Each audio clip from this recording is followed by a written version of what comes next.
Tom DeLonge and Mark Hoppus are two of the original members of Blink. They've been through a lot together, and one of the things they have in common is that they both come from divorced families. Tom was 18 when his parents split, and Mark was only 8 when things fell apart in his family. Understandably, both Tom and Mark were deeply affected by their family troubles. By the time Adam's song came out on Enema, the band had begun to show their more serious side, and it was with Stay Together for the Kids, on their following record, that they decided to overtly explore the pain of divorce. When couples get divorced, it's rarely just two ex-partners who suffer. In most cases, the people around them, the people dependent on them, are also deeply affected by it. And that's one of the reasons this song is so endearing, because it's very relatable for so many people.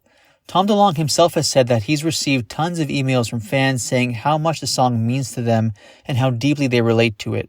Though the song is credited to all 3 members of the band, Tom was the primary songwriter for this particular track. In 2016, Tom DeLonge went into detail about how he abruptly discovered things with his parents had ended and how it served as the inspiration for this song. It was my 18th birthday.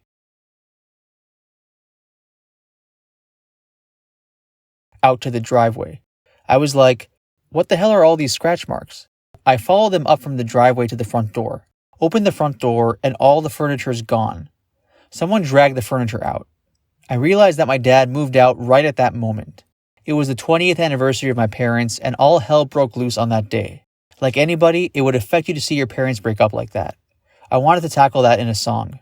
I think we hit on something that sounded like adolescents lashing out over being caught in the middle of a storm that they had no control of.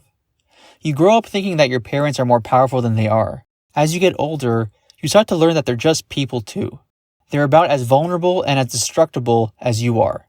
And I think that's what's great about rock and roll. It's not about the music as much as it's about the emotion. And the emotion is what resonates with people. They feel something. I think sometimes we lose sight of that importance. When you're a musician, you get caught up in the business. You get caught up in the work. You get caught up in the fame or whatever, and then all of a sudden someone slaps you upside the head with reality. And you're like, wow. Art is really important. It's just really super important. As mentioned, Mark Hoppus is also from a divorced family. In 2001, Mark Hoppus shared some of his thoughts about divorce. The thing you realize as you get older is that parents don't know what the hell they're doing, and neither will you when you get to be a parent. You just got to understand that people are human and they make mistakes. If you want to see the full video I made about Stay Together for the Kids, it's linked in the description box below.